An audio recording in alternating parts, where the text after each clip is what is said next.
Quanto às estratégias de gestão de investimentos, né, nesse momento, você que nos acompanha, né, já de algum tempo, você sabe que não é de hoje que as carteiras de investimento dos nossos planos elas são diversificadas, né, estão diversificadas e com riscos constantemente monitorados. Né? As nossas políticas de investimento elas determinam o limite de alocação dos recursos do plano por segmento. Essas políticas são aprovadas e acompanhadas pelo nosso Conselho Deliberativo. A operacionalização é pelo nosso Comitê de Investimentos. E você também sabe que a maior parcela de investimento de ambos os planos ela é mantida em renda fixa, especialmente em títulos públicos federais, né, que são ativos de baixo risco, e com a taxa de juros média superior à taxa de juros atuais. Né?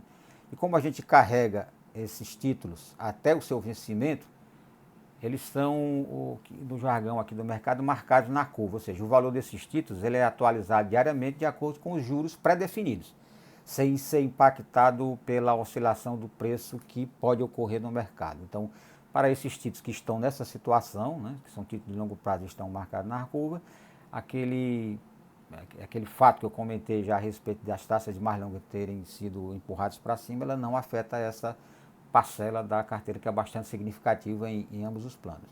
É evidente que também há uma parcela menor, né, de títulos públicos, além de outros títulos privados, esses especificamente na carteira do plano CV, que são letras financeiras de bancos de primeira linha.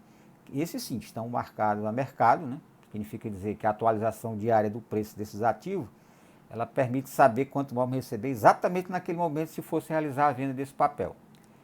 E, portanto, oscila em função do movimento dos juros no mercado. Ou seja, os nossos títulos públicos e títulos privados que estão marcados a mercado, com essa oscilação, essa empurrada de juros longos para cima, que nós chamamos de abertura de taxas, eles sofrem, porque no que abre as taxas, os títulos eles são vendidos a um preço, negociados a um preço menor.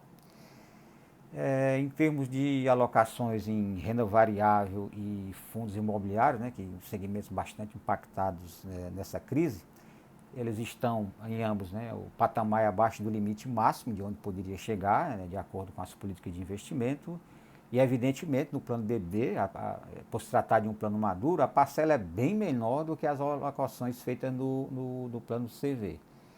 É interessante mencionar que o ano passado, quando a renda variável estava bastante animada, né, proporcionou, como eu falei, um bom retorno, a gente chegou a receber algumas sugestões, até alguns, diria, reclames, né, de participantes que nos acompanham, por que é que a gente não estava ampliando os investimentos em renda variável no plano BD, porque a gente estava perdendo rendimento e tudo mais. Olha só, a nossa gestão ela de investimentos, em especial no plano dele, ela acompanha a própria característica do plano. Né? Um plano maduro, como é o plano BD, que já faz mais pagamento de benefício do que recebe contribuições há algum tempo. Uma alocação mais volumosa, uma proporção maior da carteira lá com a de renda variável, ela podia, num momento como esse, por acaso a gente estivesse precisando de liquidez e tivesse que se desfazer dessa posição, resultar em perdas e seria muito prejudicial para os planos. Ainda bem que a gente mantém essa carteira diversificada e com esses segmentos, como eu falei, de renda variável e fundo de investimento em parcelas bem menores de alocações. Diferentemente do plano CV. Né? O plano CV a gente sabe que é um plano bastante jovem, né? Ingressa mais recursos do que são desembolsados para os pagamentos de benefícios e a gente tem realmente uma parcela maior de alocação em renda variável, em fundo imobiliário, mas todos abaixo daqueles limites que foram determinados pela política para esse ano de 2020. Né?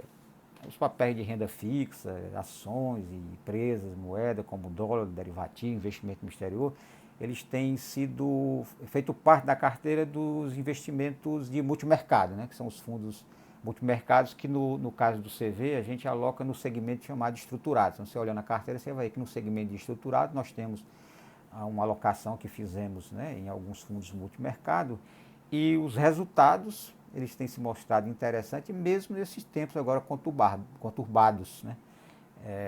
E isso tem se devido aos retornos das estratégias dos gestores lá em câmbios e juros.